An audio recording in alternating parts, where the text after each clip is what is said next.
ఓం నమః శివాయ.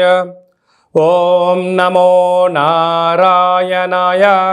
ఓం శ్రీ స్వర్ణాకర్షణ కాల భైరవాయ నమో నమః. ఓం శ్రీ నరదృష్టి నివారణ కాల భైరవాయ నమో నమః.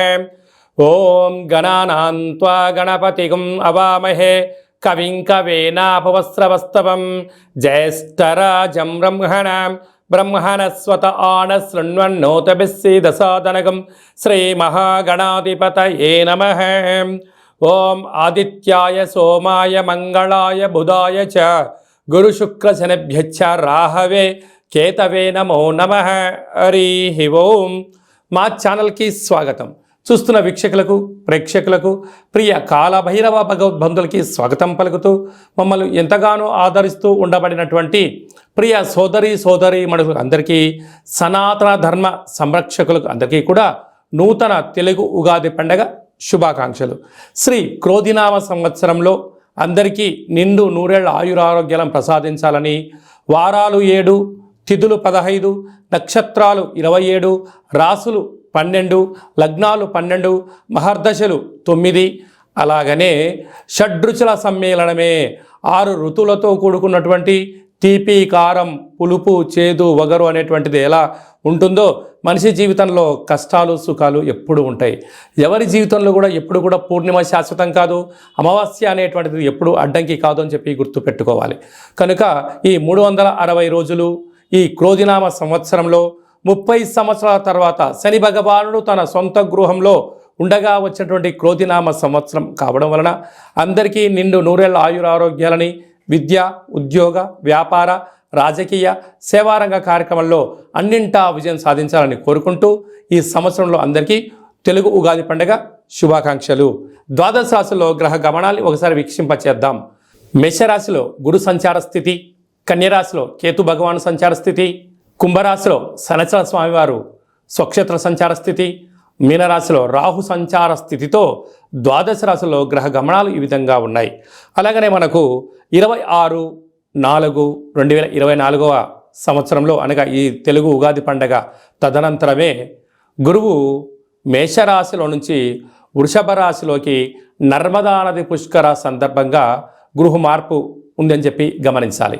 ఈ క్రోధినామ సంవత్సరానికి అధిపతి రాజు అంగారకుడు. ఎందుకనగా ఈ సంవత్సరము మనకు తెలుగు ఉగాది పండగ మంగళవారం రోజు అవ్వడం వలన, మంగళవారానికి అధిపతి కుజ భగవానుడు అవ్వడం వలన, ఈ సంవత్సరానికి రాజు కుజుడు అవ్వడం వలన నిత్యము అనేక మంది క్రోధము, ఆవేశము అనేటువంటి పరిస్థితుల్లో ఉండడము, ఎర్రటి నేలలు, ఎర్రటి పంటలు బాగా పండడము, అద్భుతమైనటువంటి కందులు, మిరప, ఎర్రటి నేలలు, సంపూర్ణమైనటువంటి ఆహార ధాన్యాల ఉత్పత్తులు చాలా అద్భుతంగా ఉంటాయని చెప్పి కూడా గమనించగలగాలి. కాకపోతే ప్రజలందరూ కూడా ధర్మ మార్గంగా ఆధ్యాత్మికంగా ఉండడము, తల్లిదండ్రులను, గురువులను, ధర్మాన్ని ఎవరైతే ఆచరిస్తారో వారికి రుణ భయం, రోగ భయం, శత్రుప్రయం, ప్రమాదాలు తొలగిపోతాయని చెప్పి కూడా గమనించగలగాలి. అలాగనే ఈ సంవత్సరము మంత్రివర్యులు శని భగవానుడు అవ్వడం వలన, ఆ శని భగవానుడు ప్రస్తుత కాలమాన ప్రకారంగా కుంభరాశిలో సంచారము చేయడం వలన ధర్మ మార్గంగా ఎవరైతే ఉంటారో వారికి చాలా మంచి కాలము అని చెప్పి గమనించగలగాలి. తెల్లటి నువ్వులు, విశేషమైన నీలం రంగు పదార్థాలు, పుష్పాలు, పండ్లు, పదార్థాలు, అద్భుతమైనటువంటి ధర్మ పరిపాలనగా, ధర్మంగా, న్యాయంగా, నీతిగా ఉండబడిన వారికి చాలా మంచి కాలం అని చెప్పి గుర్తుపెట్టుకోగలగాలి. ఎవరైతే అధర్మంగా ఉంటారో, అన్యాయంగా ఉంటారో, రాక్షస జీవన విధానంగా ఉంటారో, గతి తప్పిన జీవన విధానం ఎవరైతే అలవర్చుకుంటారో వారికి అనేక ఇబ్బందులు ఉంటాయని చెప్పి కూడా గమనించగలగాలి. ఈ సంవత్సరము పశుపాలకుడు కృష్ణ పరమాత్ముడు అవడం వలన గోవులు, పశువులు సమృద్ధిగా ఆయురారోగ్యాలుగా ఉండడం, మంచి పాడి, మంచి పంట, ఐశ్వర్యము, సుఖవంతమైన జీవనం ఉండడం జరుగుతుంది అని చెప్పి గమనించాలి. కాకపోతే ఈ సంవత్సరము శుక్రుడు అనేక రకాలమైనటువంటి ప్రభావం అధికంగా ఉండడం వలన అనేక మంది నిత్యము రోజు నూతన వస్త్రాలకు, బంగారు ఆభరణాలకు, వజ్ర వైడూర్యాలకు, విలాసవంతమైన జీవితాలకు, ఆధ్యాత్మిక తీర్థయాత్ర కార్యక్రమాలకి మొగ్గు చూపడం జరుగుతుంటుంది. కాకపోతే విచక్షణారహిత జీవితాన్ని పొందడానికి, మద్యమత్తు మాంసాల జీవితాన్ని పొందడానికి ఎక్కువ మంది మక్కువ చూపించే పరిస్థితి ఉంటుంది. కనుక దయచేసి అలా వెళ్లకుండా ఆధ్యాత్మికమైన చింతనతో మీరు ఉండగలిగితే ఈ సంవత్సరము అందరికీ పట్టిందల్లా బంగారం అయ్యేటువంటి యోగ్యత కనపడుతుందని చెప్పి గమనించాలి. సింహరాశి వారికి క్రోధినామ సంవత్సరంలో ఫలితాలు ఎలా ఉండబోతున్నాయో ఈ వీడియోలో సవివరంగా సంపూర్ణంగా తెలుసుకుందాం. సింహరాశిలో ఏ నక్షత్రాలు వస్తానగా మకా నక్షత్రంలోని 4 పాదాలు, పుబ్బా నక్షత్రంలోని 4 పాదాలు, ఉత్తరా నక్షత్రంలోని 1 పాదం కలిపితే సింహరాశి. సింహరాశి యొక్క అధిపతి రవి. ఈ క్రోధినామ సంవత్సరంలో ఆదాయ వ్యయాలను ఒకసారి పరిశీలించినట్లయితే ఆదాయం 2, వ్యయం 14. చూడండి ఎంత వ్యాసార్థం ఉందో. ఆదాయం ఏమో 2 రూపాయలే, ఖర్చేమో 14 రూపాయలు, అనగా 12 రూపాయలు డెఫిసిట్లో మనం ఉండబోతున్నాం. కనుక సింహరాశి జాతకులు బాగా గుర్తుపెట్టుకు సంశయం ఏంటయ్యా అంటే విలాసాలుగా దూరంగా ఉండడం, మితిమీరిన ఖర్చులు తగ్గించుకోవడం, ప్రణాళికాబద్ధంగా జీవనాన్ని పొందగలిగినట్లయితేనే స్థిర చరాస్తులు పోగొట్టుకోకుండా అప్పుల పాలు కాకుండా ఉండడానికి చాలా అవకాశాలు ఉన్నాయి. ఇదంతా కాదు, ఏకో నారాయణ అన్నట్లుగా నేను చేస్తాను అన్నట్లయితే ఉండేది పోతుంది, ఉంచుకునేది పోతుంది, రాబోయే కాలంలో అప్పులు మిగిలి అనేక రకాల ఇబ్బందులు గురవుతారు. కనుక మీకేమైనా తెలిస్తేనే ఏదైనా చేయండి, తెలియలేదు మౌనంగా ఉండండి, తల్లిదండ్రుల మాట వినండి, గురువుల మాట వినండి. విజయం ఎక్కడ ఉంది, ఎందుకు ఆటంకాలు జరుగుతున్నాయో ఒక్కసారి ఓపికగా కూర్చొని ఒక పేపర్ పైన ప్రణాళికబద్ధంగా ఉండగలిగినట్లయితే ఈ సంవత్సరం మీకు మనుగడ చాలా బాగుంటుంది. లేకపోతే మనుగడ కాకుండా అప్పుల పాలైపోవడము, కోర్టు, పోలీస్ స్టేషన్లు అనేక రకాలమైన సమస్యలకు సింహరాశి వారు కేంద్ర బిందువులు అవడానికి అధికంగా ఉంటుంది. కారణం ఏమనగా ఒకవైపున ఈ సంవత్సరము 30 సంవత్సరాల తర్వాత శని భగవానుడు తన సొంత గృహంలో ఉండగా వచ్చినటువంటి క్రోధినామ సంవత్సరము. కనుకనే ఇలాంటి ఆర్థిక, మానసికంగా, శారీరకమైన ఇబ్బందులు పొంచి ఉన్నాయి. తస్మాత్ జాగ్రత్త. అలాగే రాజ్యపూజ్యం 2, అవమానం 2. కొందరు మీరు చేసింది మంచి అంటారు, కొందరు మిమ్మల్ని విమర్శించే వాళ్ళు కూడా ఉంటారు. కనుక ఎంతటి పులైనా అడవిలో ఉన్నంత వరకే దాని బలం, ఎంత ముసలైన నీటిలో ఉన్నంత వరకే దాని యొక్క బలం, ఎంతటి ఏనుగైనా గజరాజైనా ఒడ్డు మీద ఉన్నంత వరకు దాని బలం. ఈ గజరాజు నీటిలోకి వెళ్ళినా, ఆ ముసలి బయటికి వచ్చినా, అడవిలో ఉన్న పులి గ్రామాల్లో సంచరించిన బోన్లో ఎలా వేసేస్తారో అలాంటి అనేక రకాల సమస్యలు సింహరాశి వారికి పొంచి ఉన్నాయి. తస్మాత్ జాగ్రత్త. అదే కాకుండా వీరికి ధాన్యాధిపతి రవి అవ్వడం వలన వ్యవసాయ సోదరి మణులకు చాలా మంచి కాలం అని చెప్పి గమనించాలి. ఎర్రటి పొలాలు, ఎర్రటి పంటలు, మిరప, కంది, అనేక రకాలమైన తెలుపు వస్తువులు వారికి మంచి ఉత్పత్తి ఉందని చెప్పి గమనించగలగాలి. కనుక వీలైనంత వరకు ఆరోగ్యాన్ని కాపాడుకోవడం, మౌనంగా ఉండడం, ప్రశాంత జీవితానికి స్వాగతం పలకడం మీరు నేర్చుకోగలిగితే చాలా మంచి కాలం అని చెప్పి గమనించాలి. అలాగా పుబ్బా నక్షత్ర జాతకులకు ఈ ఉగాది పండుగ నుండి ఆగస్టు వరకు, డిసెంబర్ నుండి తిరిగి మళ్ళీ ఉగాది వరకు ప్రారంభ 0, చివరి 0 ఉండడం వలన మనోవేదన, వాహన ప్రమాదాలు పొంచి ఉన్నాయి. తస్మాత్ జాగ్రత్త. ఉత్తరా నక్షత్ర జాతకులకు ఆగస్టు నుండి డిసెంబర్ వరకు అనుకూలం ఖాళీ రోజులు. కనుక మీ జన్మ నక్షత్రం రోజున అష్టమి, పూర్ణిమ, అమావాస్య తిథుల యందు ముఖ్యమైన పనులు, సమావేశాలు వాయిదా వేసుకోవడం ఉత్తమోత్తంగా భావించగలగాలి. కనుక మీరు రురుకాళ భైరవ స్వామిని స్మరించడం వలన, ధ్యానించడం వలన, రురుకాళ భైరవ స్వామి యొక్క కూష్మాండ దీపాన్ని ఇంట్లో పెట్టడం వలన, ఆనంద దీపాన్ని, కాళభైరవ ఆనంద దీపాన్ని పూజామందిరంలో ఉండడం వలన, కాళభైరవ స్వామికి సంబంధించిన 3 ఇంటి బయట పెట్టడం వలన రుణరోగం, శత్రువులు బాధ నుంచి మీరు బయటపడి ఐశ్వర్యం, ఆనందం మీ సొంతం అవుతుందని చెప్పి గమనించాలి. ఈ తెలుగు ఉగాది పండగ ఈ సంవత్సరం మొత్తాన్ని బాగా మనం పరిశీలించినట్లయితే గ్రహ గమనాలలో పెద్దగా మార్పులు లేవు. గురు భగవానుడు ఒక్కడే మేషరాశిలో నుంచి వృషభ రాశిలోకి సంచార స్థితి ఉంది.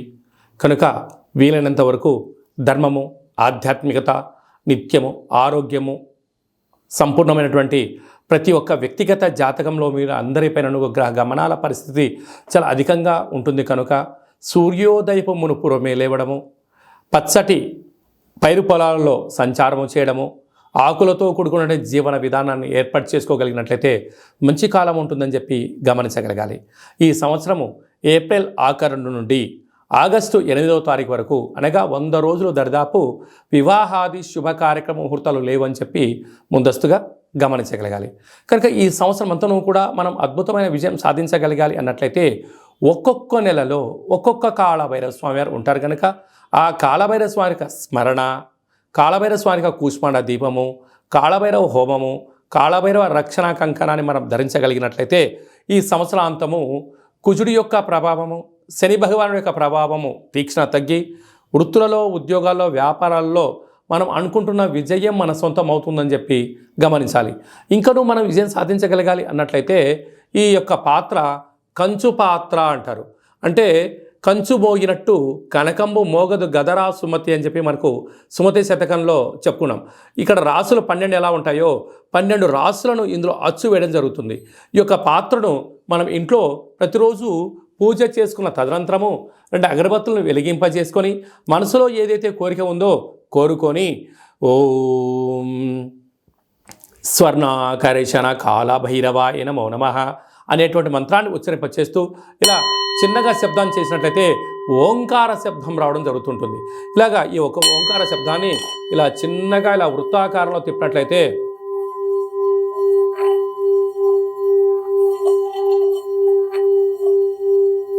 ఈ యొక్క శబ్ద తరంగాల ద్వారా గృహంలో ఉండబడినటువంటి దరిద్ర దేవత బయటికి వెళ్ళి బయట వీధిలో సంచారం చేసేటువంటి మహాలక్ష్మీదేవి అమ్మవారు మన గృహంలోకి స్వాగతం పలుకుతుందని చెప్పి గమనించగలగాలి.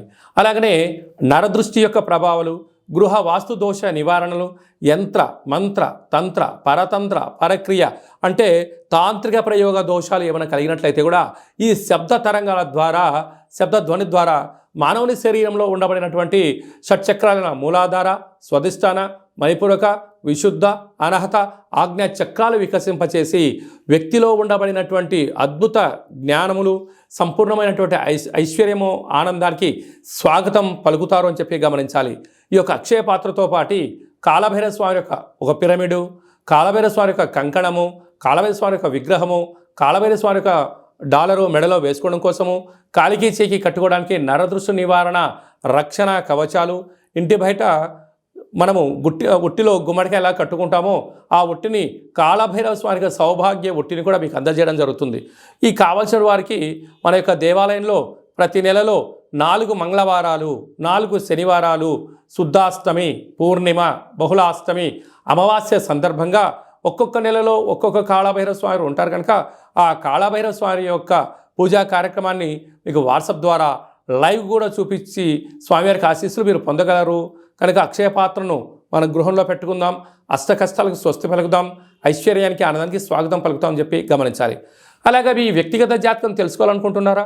మీ యొక్క పేరు, పుట్టినటువంటి తేదీ, నెల, సంవత్సరం, పుట్టిన సమయాన్ని రాసి మీరు వాట్సాప్లో పంపించగలిగినట్లయితే 100 సంవత్సరాల జాతకాన్ని వ్రాసి మీకు పంపించి మీరు పుట్టినప్పుడు గ్రహ గమనాలు ఎలా ఉన్నాయి, ప్రస్తుత కాలమాన ప్రకారం ఎలా ఉన్నాయి, భవిష్యత్తులో ఎలా ఉండబోతున్నాయో సవివరంగా సంపూర్ణంగా మీకు తెలియజేయడం జరుగుతుంది. అలాగనే చాలామందికి పుట్టినటువంటి కాల సమయంలో డేటా బర్త్లు లేనటువంటి కారణం వలన మీ పేరు యొక్క మొదటి అక్షరాన్ని అనుసరిస్తూ రాశిని, భూత, భవిష్యత్, వర్తమానాన్ని కాళభైరవ ఉపాసన చేత గవళ ద్వారా అనగా రమణ శాస్త్రం ద్వారా మీకు తెలియజేయడం జరుగుతుంది. అలాగా మీ యొక్క కలిగినటువంటి అబ్బాయికి కానీ అమ్మాయికి కానీ ఆధ్యాత్మికంగా జన్మనామము ఏం పెట్టాలో తెలుసుకోవాలనుకుంటున్నారా? ఆధ్యాత్మికమైన మంచి పేర్లను మన యొక్క దేవాలయంలో మీకు తెలియజేయడం జరుగుతుంది. అలాగే మీ అబ్బాయి కానీ అమ్మాయి కానీ ఎంత ప్రయత్నం చేసినా సంబంధం ముడిపడడం లేదా, ఎందుకు పడట్లేదో మనకు తెలియజేయడం జరుగుతుంది. వచ్చే వధువు కానీ వరుడు యొక్క జాతకంలో గణాలు, గుణాలు, జాతకము, సంతానము, విదేశీయానము, యోగాలు ఎలా ఉన్నాయి, దోషాలు ఏమన్నా ఉన్నాయో కూడా వివాహ జాతక పరిశీలన, వివాహానికి సంబంధించినటువంటి సంపూర్ణంగా మీకు తెలియజేయడం జరుగుతుంది. అలాగే గతంలో వివాహమైనటువంటి దంపతులు తరచుగా గొడవ పడడం కానీ, నిత్యం అనేక రకాల ఇబ్బందులతో పడడం కానీ, విడిపోవడం కానీ, అలాగే పోలీస్ స్టేషన్లు, కోర్టు మెట్లో విడాకులకు తీసుకోవాలి అనుకుంటున్న వారందరికీ కూడా ఒక చిన్న ఆధ్యాత్మిక సలహా ఏమిటయ్యనగా మీ యొక్క పేరులో కానీ మీ జాతకంలో కానీ స్వల్పమైన మార్పులు చేయడం వలన మీకు ఎలాంటి ఇబ్బందులు లేకుండా పార్వతీ పరమేశ్వరులు ఎలా కలిసి ఉంటున్నారో అలాంటి కలిసి ఉండడానికి ఆధ్యాత్మిక సలహాలు సూచనలు ఇవ్వడం జరుగుతుందని చెప్పి గమనించాలి. అలాగనే చాలామందికి కాళభైరవ మంత్ర సాధన ఎలా చేయాలి, మంత్రాన్ని ఎలా తీసుకోవాలి, ఎలా మనము ముందుకు తీసుకెళ్లాలో మన యొక్క దేవాలయంలో మీకు మంత్ర ఉపదేశం చేయడం కూడా జరుగుతుందని చెప్పి గమనించాలి. కనుక ఈ క్రోధినామ సంవత్సరంలో అందరికీ శుభం, జయం, లాభం జరగాలని కోరుకుంటూ ఆశీర్వచనం. ఓం రాజాదిరాజాయ ప్రసహ్య సాహినే నమో వయం వై శ్రవణాయ కుర్మహే సమే కామాన్ కామకామాయ మహ్యం కామేశ్వరో వై శ్రవణో యదదాతు కుబేరాయ వై శ్రవణాయ మహారాజాయ నమః. శతమానం భవతి శతాయు పురుష సతేంద్రియ ఆయుష్యేవేంద్రియే ప్రతితిష్టతి ధనం ధాన్యం బహుపుత్రలాభం శత సంవత్సరం దీర్ఘమాయుః. సర్వే జనా సుఖినో భవంతు, లోకా సమస్తా సుఖినో భవంతు. సర్వం శ్రీ కాళభైరవ దేవతార్పణమస్తు. ఈ వీడియో మీకు నచ్చినట్టయితే లైక్ చేయండి, షేర్ చేయండి, మా ఛానల్ని సబ్స్క్రైబ్ చేసుకోండి. నేను చేస్తున్న ఆధ్యాత్మిక వీడియోలు మీకు ముందస్తుగా నోటిఫికేషన్గా రావాలి, అందరికన్నా ముందు మీరు చూడాలి అన్నట్టయితే గంట సింబల్ ప్రెస్ చేయండి, పైన ఆల్ అనే బటన్ కూడా తెలియచేయండి. భగవద్బంధులకు, మిత్రులకు, స్నేహితులకు మీరు ఎవరి క్షేమానైతే కోరుకుంటున్నారో, లేక మీ క్షేమాన్ని ఎవరైతే కోరుకుంటున్నారో ఈ కాళభైరవ స్వామి యొక్క విషయాన్ని మీరు వారికి చేరవేయండి. హిందూ ధర్మాన్ని కాపాడండి.